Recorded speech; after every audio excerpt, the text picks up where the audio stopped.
지난 4월에 아프리카 잠비아에서 어떤 한 사람이 대통령 반역죄로 체포되어서 구금되는 일이 있었습니다. 4개월 동안 구금되어 있다가 지난 8월에 풀려났는데요. 그 사람은 바로 히칠레마라는 야당 지도자인데 대통령이 지나가는 차량 행렬을 가로막았다는 이유로 대통령 반역죄로 체포가 되었습니다. 그러나 비단 이런 국가 잠비아뿐만이 아니라 세계의 역사는 반역의 역사라고 말할 수가 있을 것 같습니다. 물론 불의한 자에 대한 반역도 있고 불의한 자에 의한 반역도 있습니다. 자, 그런데 이러한 반역의 역사는 오늘 성경에도 기록되어져 있습니다. 이스라엘은 하나님과 언약 관계로 맺어진 언약 백성입니다. 그러면 이 언약은 언제 맺었고 그 내용은 무엇입니까? 오늘 4절 말씀에 보면 이 언약은 내가 너희 열조를 쇠풀무 애굽 땅에서 이끌어내던 날에 그들에게 명한 것이라. 곧 내가 이르기를 너희는 나의 목소리를 청종하고 나의 모든 명령을 쫓아 행하라. 그리하면 너희는 내 백성이 되겠고 나는 너희의 하나님이 되리라. 이 언약이 언제 맺어졌습니까? 이스라엘 백성을 출애굽한 이후에 하나님께서 출애굽한 이후에 모세로 말미암아 시내산에서 언약을 맺었고 언약의 내용은 무엇입니까? 하나님은 이스라엘 백성의 하나님이 되고 그들은 하나님의 백성이 되는 것. 이것이 언약의 내용이 되는 것입니다. 그런데 이 언약을 쉽게 말하면 약속 혹은 계약이라고 말할 수가 있는데 우리 삶에서 경험하는 계약이라고 볼 수가 있습니다. 그런데 우리의 경험에서 여러분들도 많이 이제 계약을 해보셨을 텐데 계약을 할 때는 사실상 쌍방적인 계약입니다. 계약은 항상 쌍방적입니다. 예를 들어서 내가 누군가 계약을 할 때 나와 너가 서로 조건이 맞아야 되는 것이죠. 조건이 만족할 때 이 계약은 성사가 되는 것입니다. 만약에 내가 남의 의사를 완전히 무시하고 강압적으로 일방적으로 내 이익만을 위해서 남에게는 무조건 손해를 끼치는 그런 일방적인 계약을 한다면 그것은 쌍방적인 계약이 아니라 일방적인 계약, 강제적인 계약입니다. 그런 계약은 조폭 영화에서나 볼 수 있는 계약이지 우리의 일상생활에서 상식적인 사회에서는 볼 수가 없는 계약입니다. 그리고 우리는 언제든지 이러한 불리한 계약은 불공평한 계약은 거부할 자유도 있습니다. 그런데 하나님의 계약은 이 언약은 일방적인 계약입니다. 왜냐하면 이스라엘 백성들이 애굽에서 종살이 할 때 그들을 구원해 내셨잖아요. 해방시켜 주셨잖아요. 그런데 이스라엘 백성들에게는 자기들 스스로 애굽의 종살이에서 해방될 자유도 없었고 능력도 없었고 가능성도 없었습니다. 그럼에도 불구하고 하나님께서 그들을 애굽 땅에서 구원해 내신 것은 하나님의 일방적인 은혜였습니다. 그런 의미에서 하나님의 계약은 일방적이에요. 이스라엘에게는 백성들에게는 그 계약을 맺을 사실은 어떤 권력도 능력도 없었습니다. 가능성도 없었습니다. 그래서 하나님은 그들을 출애굽시키셔서 일방적으로 하나님의 백성으로 삼으셨습니다. 물론 이스라엘 백성에게도 이 계약을 거부할 자유는 있습니다. 우리가 아는 대로 이스라엘 백성들이 광야에 나와서 홍해를 건너고 출애굽하고 홍해를 건너서 광야에 나왔을 때 광야 생활을 할 때 얼마나 많이 모세를 원망했습니다. 그리고 뭐라 그랬어요? 우리를 애굽으로 돌려보내달라. 우리 계약을 지키지 않겠다는 거죠. 파기하겠다. 이처럼 이스라엘 백성은 하나님의 계약을 거부할 자유가 있었습니다. 그런 의미에서 이 하나님과 이스라엘 백성의 사이의 계약은 하나님의 일방적인 계약이지만 동시에 쌍방적인 계약입니다. 왜냐하면 거부할 자유가 있었기 때문에. 그럼에도 불구하고 특별히 이스라엘 백성의 이 자유의사 외에도 특별한 두 가지 이유 때문에 이 계약은 쌍방적인 계약입니다. 첫째는 효과적인 측면입니다. 즉 이 계약의 내용을 봤을 때 하나님께서 이스라엘의 백성이 되어주시고 이스라엘은 하나님의 백성이 되는 그 일을 위해서 출애굽한 이것은 이스라엘 백성 입장에서 봤을 때는 결코 손해가 되는 일이 없는 수지 맞는 계약이라는 말씀입니다. 정말로 이스라엘 백성에게 엄청난 이득을 가져다주는 효과적인 계약이었습니다. 무슨 말입니까? 이스라엘 백성 입장에서 봤을 때 만약에 하나님의 일방적인 계약이라고 한다면 이스라엘 백성에게 손해가 돼야 뭐 일방적이고 강제적인 계약이라고 말할 수 있는데 손해되는 게 전혀 없이 오히려 큰 이익을 가져다 줬다 그 말씀입니다. 구원이라고 하는 이익, 이득.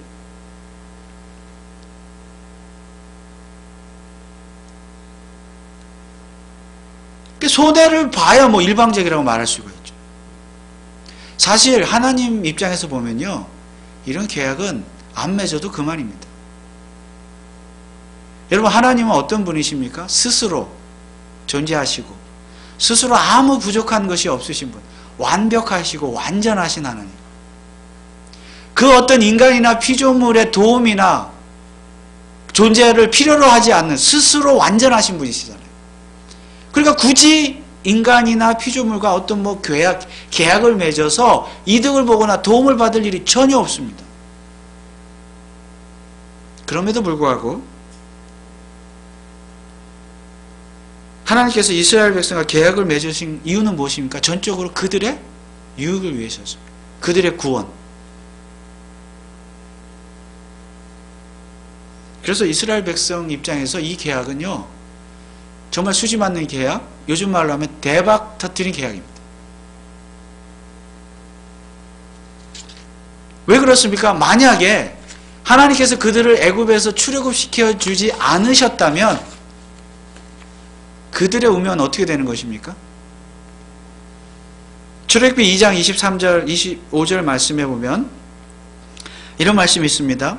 여러 해 후에 애굽 왕은 죽었고 이스라엘 자손은 고역으로 인하여 탄식하며 부르짖으니 그 고역으로 인하여 부르짖는 소리가 하나님께 상달한지라.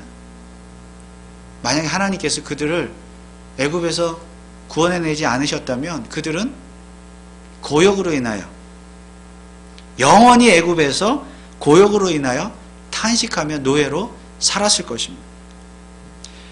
그러나 하나님께서는 그들을 위해서 무엇을 하셨습니까? 출애굽기 2장 24절에 하나님이 그 고통 소리를 들으시고 아브라함과 이삭과 야곱에게 세운 그 언약을 기억하사 이스라엘 자손을 권념하셨더라. 하나님께서 이스라엘 백성의 고통을 기억하시고 아브라함과 이삭과 야곱과 맺으셨던 언약을 기억하셨다 그랬습니다.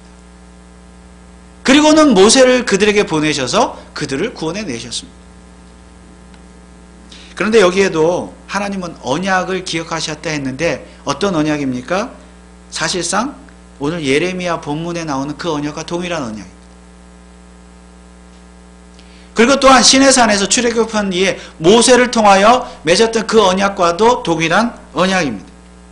다시 말하면 하나님께서 이스라엘 백성과 맺은 언약은 지금 예레미야 시대에 처음 맺었던 언약도 아니요,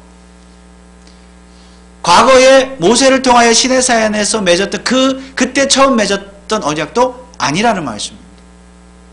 오히려 이 언약은 수백 년 더 거슬러 올라가서 창세기에 아브라함과 이삭과 야곱과 맺었던 그 언약이라는 말씀입니다. 그때 언약은 이미 맺어졌다, 그 말씀입니다.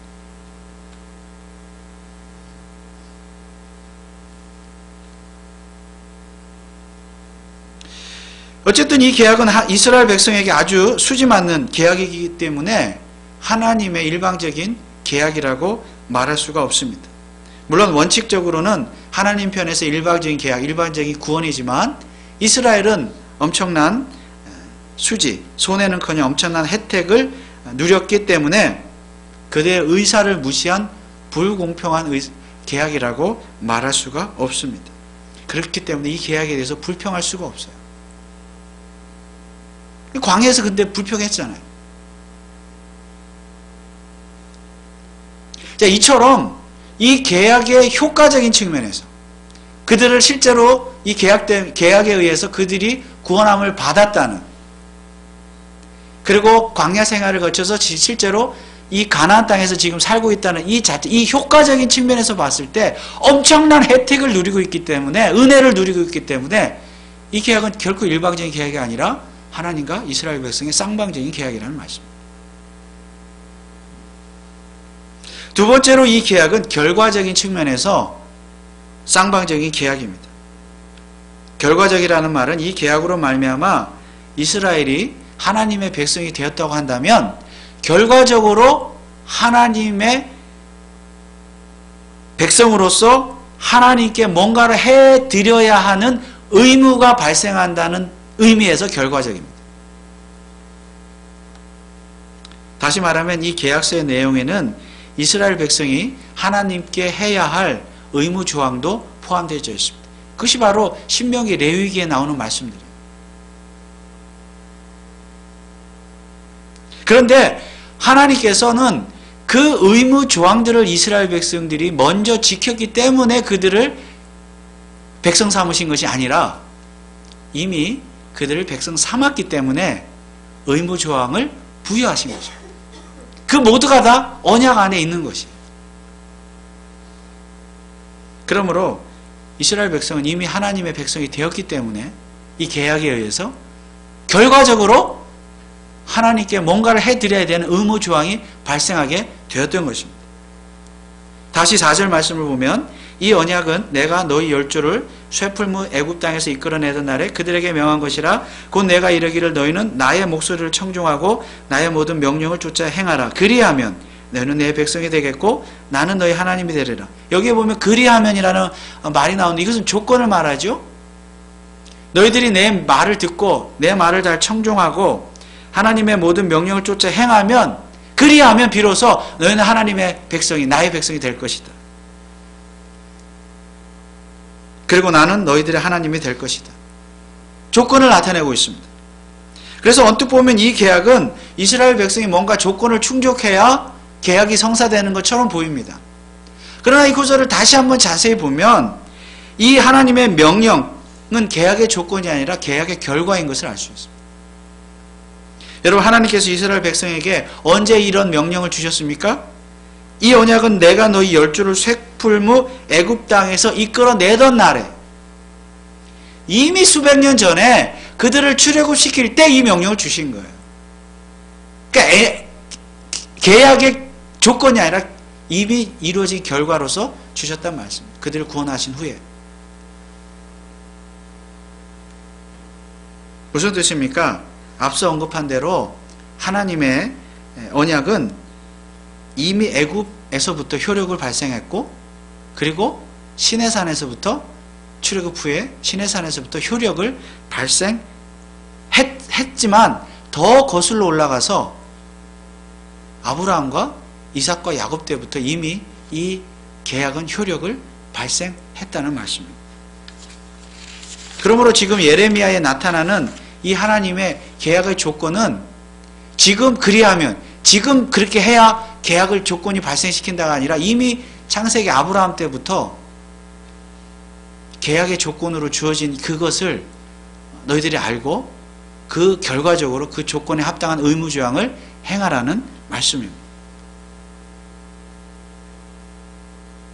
그래서 이스라엘 백성은 이 계약의 조건에 의해서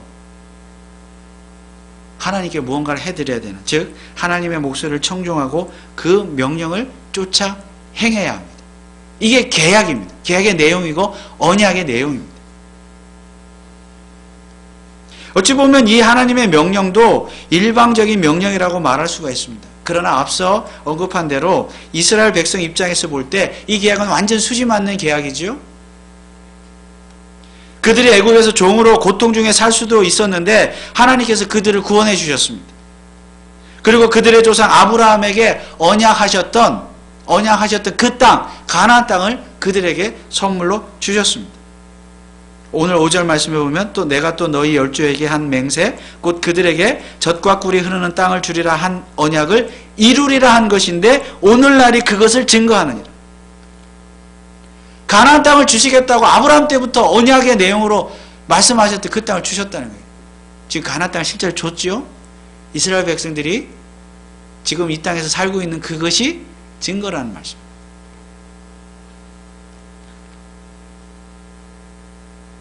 그런데 여러분, 그렇다면 이미 가나안 땅에 들어와서 지금 누릴 것 다 누리면서 살고 있는 이 이스라엘 백성들, 특별히 남유다의 유다 백성들, 누릴 것 다 누리며 살면서 그런 사람들이 하나님의 명령은 일방적이니까 기분 나쁘다, 나 안 지키겠다, 그렇게 말할 수가 있겠습니까?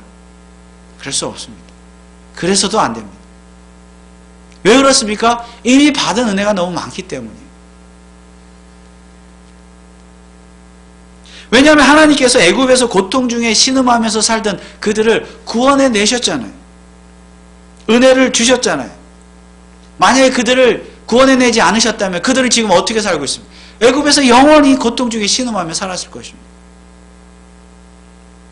그렇다면 그들은 지금 하나님의 명령을 마땅히 기꺼이 지켜야만 합니다. 물론 이스라엘 백성에게는 하나님의 명령을 안 지킬 자유도 있습니다. 그리고 실제로 그들은 그들의 자유를 사용해서 가나안 땅에 살면서 하나님의 말씀을 지키지 않았어요. 명령을 지키지 않았어요. 그래서 그 결과가 무엇입니까? 그것이 바로 오늘 우리가 예레미야서를 공부하는 이유입니다. 그들은 실제로 하나님의 명령을 지키지 않고 언약을 준수하지 않았기 때문에, 계약을 지키지 않았기 때문에 결국 멸망을 당하죠. 하나님 심판을 당하죠. 그 심판을 앞두고 하나님 예레미야 선지자를 보내셔서 회개하라, 하나님께 돌아오라, 하나님의 언약상을 지켜라, 계약서를 준수하라, 하나님 말씀대로 행하라, 그렇게 외치고 있는 것입니다. 이게 바로 예레미야서의 내용입니다. 그러나 하나님의 진짜 본심은 무엇입니까? 불순종하는 유다 백성들이 회개하고 하나님께 돌아와서 하나님의 심판을 면하는 것입니다. 그래서 하나님께 돌아오라. 하나님께 돌아오지 아니하면 어떤 일이 일어납니까? 오늘 3절 말씀에 그들에게 이르기를 이스라엘 하나님 여호와께서 이같이 말씀하시되 이 언약의 말을 쫓지 않는 자는 저주를 받을 것이다. 사실 하나님의 말씀, 하나님의 그 계약서에는 신명기에 보면, 이제 신명기가 그 계약서의 내용이잖아요, 사실. 하나님의 말씀에 순종하지 않으면 저주가, 하나님께서 저주하시겠다는 내용도 그 계약서에 포함되어 있습니다. 이미 포함되어 있어요. 그래서 하나님께서는 불순종하는 자들을 계약서대로 저주하시겠다.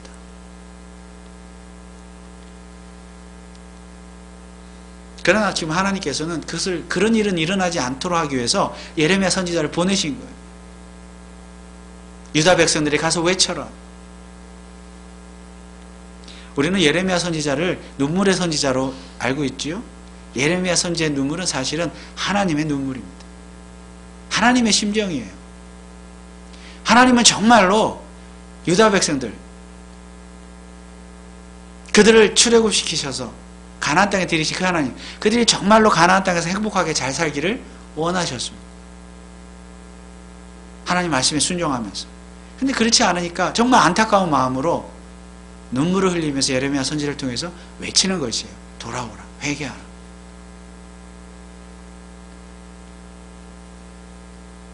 그런데 안타깝게도 이스라엘 백성들은 가나안 땅에 오래 살면서 점점 더 죄악에 빠져가고, 점점 더 하나님 멀리하고, 점점 더 우상숭배하고, 음란하고, 불의를 행하고. 그래 하나님 마음이 얼마나 안타까웠겠습니까? 오늘 하나님의 마음, 하나님의 심정을 알 수 있는 단어가 오늘 읽은 말씀에서 2개가 나옵니다. 7절 말씀에 보면 내가 너희 열조를 애굽 땅에서 인도하여 낸 날부터 오늘까지 간절히 경계하며 부지런히 경계하기를 너희는 내 목소리를 청종하라 하였으나. 여기 보니까 유다 백성들이 언제부터 불순종했어요? 출애굽했을 때부터. 애굽 땅에서 인도하여 낸 날부터. 그러니까 지금 수백 년 동안 불순종하는 거예요.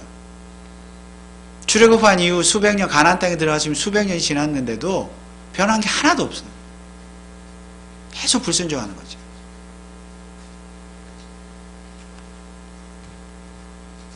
그런데 여기에서 하나님의 마음을 알 수 있는 두 개 단어, 간절히 그리고 부지런히.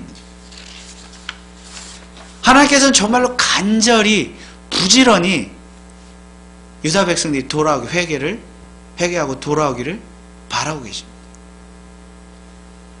특별히 여기 부지런이라는 말은 원래 뜻은 끊임없이라는 뜻입니다.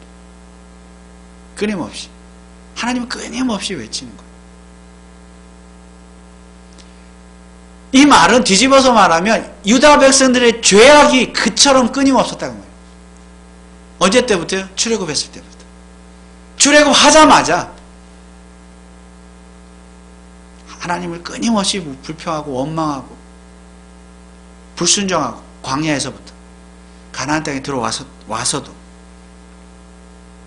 그러니까 하나님도 유다 백성들이 끊임없이 범죄하고 불순종하니까 하나님도 끊임없이 외치는 거예요. 끊임없이 촉구하시는 거예요. 부지런히, 간절히 회개하고 돌아오라. 그렇지 않으면 내가 너희를 심판할 것이다. 그런데 유다 백성들은 하나님의 끊임없는 요청에도 불구하고 간청에도 불구하고 어떻게 했습니까? 그들은 여전히 끊임없이 죄를 지었습니다. 여전히 부지런히 끊임없이 하나님께 불순종하고 우상숭배했습니다. 음란했습니다. 이런 유다 백성들을 향하여 하나님께서 뭐라고 말씀하십니까? 9절 말씀해 보면 여호와께서 내게 이르시되 유다인과 예루살렘 거미 중에 반역이 있도다. 끊임없이 불순종하는 유다 백성들을 향하여 하나님은 반역자라고 규정하십니다. 왜 반역자입니까? 하나님의 언약을 깼기 때문입니다. 10절 말씀에 그들이 내 말 듣기를 거절한 자기들의 선조의 죄악에 돌아가서, 조상 때부터 그랬다는 거죠. 선조의 죄악에 돌아가서 다른 신들을 쫓아 섬겼은즉 이스라엘 집과 유다 집이 내가 그 열조와 맺은 언약을 파하였도다.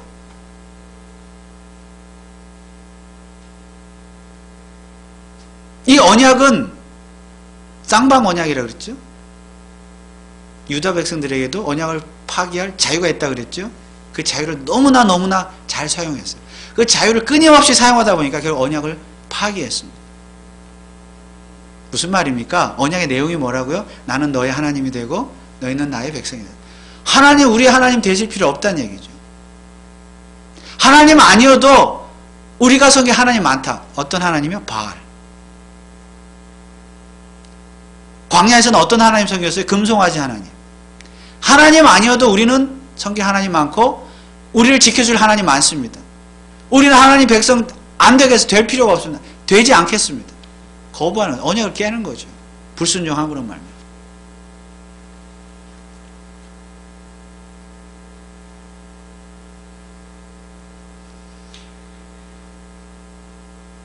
너무나도 그들의 자유를 잘 사용을 했습니다.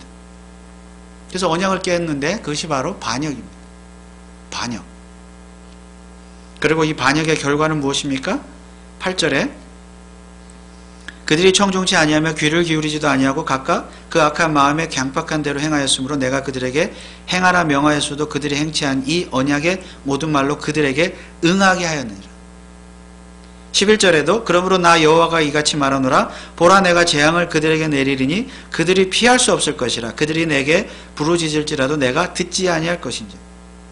반역의 결과는 결국 하나님의 저주와 심판입니다. 반역자들의 부르짖는 기도는 듣지도 않으신대요. 우리가 기도할 때도 마찬가지죠. 여러분 하나님께 기도하실 때 우리가 하나님 앞에 죄를 짓고 반역하면서 기도하면 들어주지 않으십니다.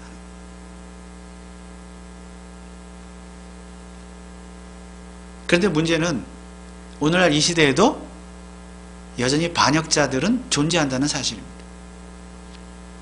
첫째는 예수 그리스도를 믿지 않는 반역자들이 존재합니다. 구약 성경에 나타나는 하나님의 언약은, 이 모든 언약은 아브라함 때부터 나타나는, 예레미야 시대까지 앞으로도 나타나는 모든 언약은 한 언약, 새 언약, 즉 예수 그리스도를 통한 새 언약의 그림자였습니다. 그러므로 구약 성경에 나타나는 모든 언약은 실상 예수 그리스도를 보여주는 그림자로서 예수 그리스도를 가리키는 그 언약입니다. 그리고 실제로 예수 그리스도께서 새 언약자로 이 세상에 오셨습니다. 새 언약의 성취자로. 히브리서 12장 24절에 보면 이런 말씀이 있습니다. 새 언약의 중보이신 예수와 및 아벨의 피보다 더 낫게 말하는 뿌린 피니라.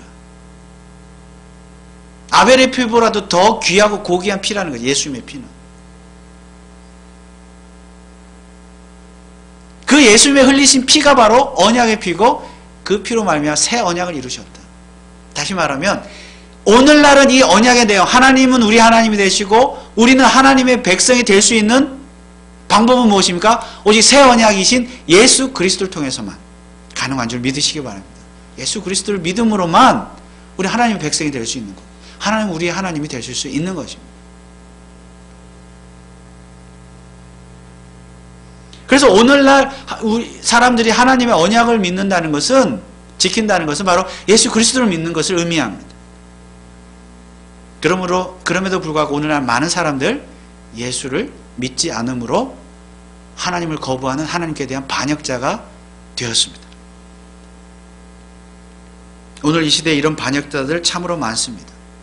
단도직입적으로 말해서 예수를 믿지 않는 자는 다 하나님께 대한 반역자입니다. 예수 그리스도를 믿지 않는 자들, 부인하는 자들, 그리고 대적하는 자들은 이 시대에 다 하나님께 대한 반역자들입니다. 그들이 다른 종교를 가졌던 아무 종교를 가지지 않는 무종교자이든 무신론자이든 불가지론자이든 알지 못한다는, 모르겠다는 어떠한 형태이든지 간에 예수 그리스도를 믿지 않는 자는 다 반역자입니다. 그들이 반역자라는 말 자체를 그들이 자신이 반역자라는 것 사실을 인정하든 인정하지 않든 그 말이 기분 나쁘든 기분 좋든 상관없이 예수를 거부하는 사람은 다 반역자입니다. 하나님께 대한 반역자입니다. 이것이 진리입니다.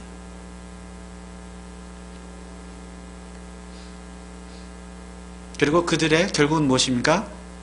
하나님의 저주와 심판입니다. 지옥의 형벌입니다. 이게 복음이에요. 근데 이걸 믿지 않는, 원래 이렇게 말하면요, 기독교 굉장히 배타적이다. 누가 반역자라는 것입니다.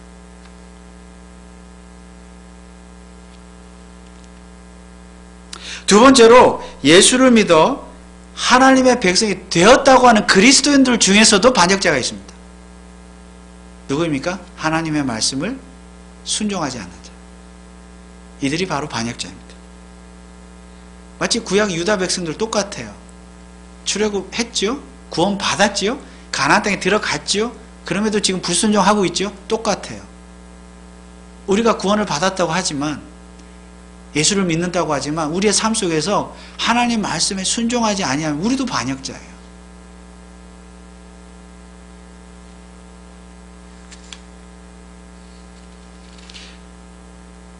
예수 그리스도를 통하여 새 언약을 소유하게 되었고 그 언약으로 말미암아 하나님의 백성이 되었음에도 불구하고 우리는 여전히 반역자로 살아갈 수가 있습니다. 물론 이 새 언약 역시 하나님의 일방적인 언약입니다. 사실은. 왜냐하면 우리는 죄 가운데서 죽었잖아요. 우리 스스로 구원할 수 있습니까? 하나님 우리를 사랑하셔서 일방적으로 구원해 주셔서 새 언약, 예수 그리스도를 주셨기 때문에 사실은 하나님 일방적인 언약이에요. 그렇지만 그 언약의 내용에는 뭐가 포함되어 있다고요? 결과적으로 하나님의 백성이 되었기 때문에 마땅히 그 하나님의 은혜에 감사해서 우리가 지켜야 될 우리의 행위가 그 언약에서 행위가 발생한다는 것이죠. 의무조항으로. 그래서 이 계약은 쌍방적이에요. 쌍방적이기 때문에 우리도 의무가 있습니다. 행해야 될 일들이 있어요. 하나님 우리를 일방적으로 구원해 주셨으니까 나는 아무 할 것 없다. 구원만 받았으니까 그냥 천국 간, 아니에요. 근데 그 새 언약을 오해하는 것이죠. 정말 우리를 죄 가운데서 하나님 구원해 주지 않으셨다면 우리의 운명은 어떻게 되었겠습니까? 애굽 사람들처럼 영원히 죄 가운데서 하나님의 심판 가운데서 지옥 형벌을 받고 살아갔을 것입니다.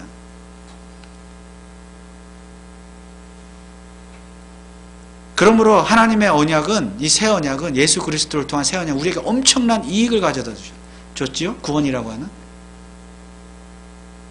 그렇다면 우리도 하나님께 행해야 될 의무조항이 발생하는 것입니다. 그런데 문제는 우리는 그 의무조항을 제대로 이행하지 못해서 반역자가 되고 있다는 사실입니다.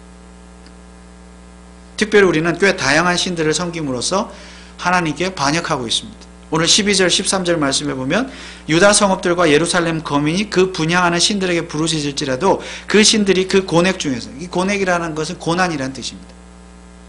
고난 중에서 절대로 그들을 구원치 못하리라. 유다야, 내 신들이 내 성읍의 수효와 같도다. 신이 얼마나 많으면 내 성읍의 수효와 같다. 너희가 예루살렘 거리의 수요대로 그 수치되는 물건에 단 곧 바알에게 분향하는 단을 쌓았다. 유다 백성들이요, 바알과 아세라 신들, 잡다한 가나안 땅의 신들을 다 섬기고, 아까 말씀드린 것처럼 하나님, 우리 하나님 되실 필요 없습니다. 우리는 얼마든지 다른 신들 많이 있습니다. 우리에게 풍요를 가져다 줍니다. 하나님 필요 없습니다. 얼마나 많이 신이 많았으면 성읍의 수요와 같다. 각 동마다 있었다는 얘기죠. 마을마다. 물론 바알신 자체의 신당이 사당이 그렇게 많았다는 의미이기도 합니다. 마을마다, 집집마다.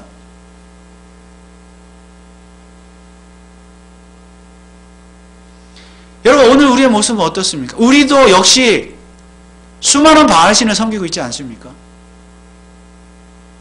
유일신 하나님을 섬긴다고 하면서 수많은 다른 신을 섬기고 있지 않느냐고.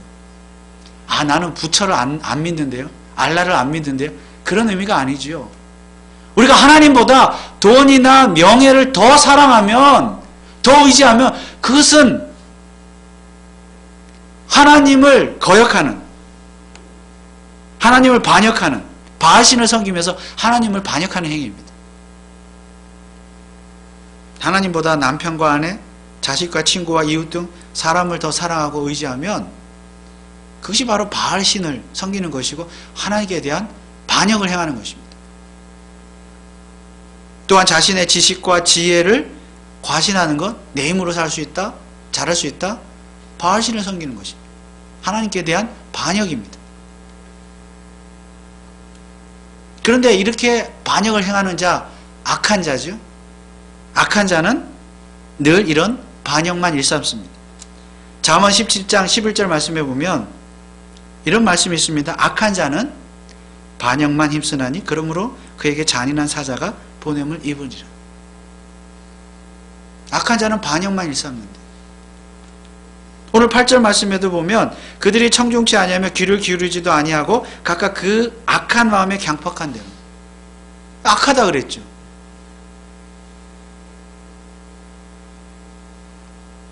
여러분, 오늘 우리의 삶 속에서는 하나님께 반역하는 부분은 없습니까?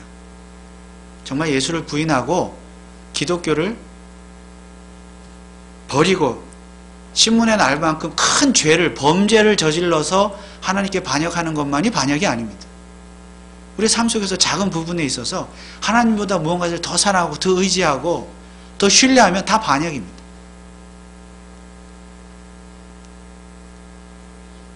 그러나 하나님께서 오늘 우리에게 천국까지라도 기업으로 주시겠다고 이미 언약을 하셨죠. 우리가 그 언약의 혜택을 누리고 사는 천국 백성, 하나님의 백성이라고 한다면 최소한 그 하나님의 은혜에 대해서 배은망덕한 반역자는 되지 말아야 하겠습니다.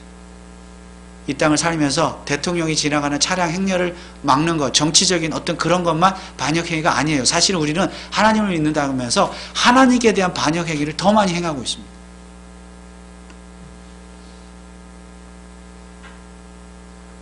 그러나 하나님은 오늘도 간절히, 부지런히, 그리고 끊임없이 우리에게 말씀하고 계십니다. 나를 반역하지 말고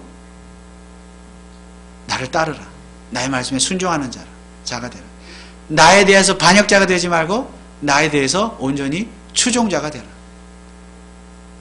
우리 마지막으로 요한복음 21장 22절 말씀 다 같이 읽음으로써 말씀을 마치겠습니다. 요한복음 21장 22절입니다. 다 같이 읽겠습니다. 시작. 예수께서 가라사대 내가 올 때까지 그를 머무게 하고자 할지라도 내게 무슨 상관이냐? 너는 나를 따르라 하시더라. 하나님께 대한 반역자가 아니라 예수를 믿고 따름으로써 하나님께 대한 추종자들이 되시기를 주님의 이름으로 축원합니다. 기도하겠습니다. 아버지 하나님, 은혜를 감사합니다. 이스라엘 백성들, 유다 백성들의 역사를 보면서 오늘 우리 삶을 돌아보게 하시니 감사를 드립니다. 작은 부분에 있어서 하나님의 언약 백성으로서 하나님 말씀에 불순종하는 반역자들이 되지 말게 하시고, 오직 하나님의 말씀에 순종함으로 말미암아 우리에게 주어진 그 행위의 언약들을, 언약 가운데 있는 행위의 의무 조항들을 잘 지켜나감으로 말미암아 정말 하나님을 기쁘시게 하며 하나님께 영광 돌리는 삶을 사는 주의 백성들 다 되게 하여 주옵소서. 예수 그리스도의 이름으로 기도하옵나이다. 아멘.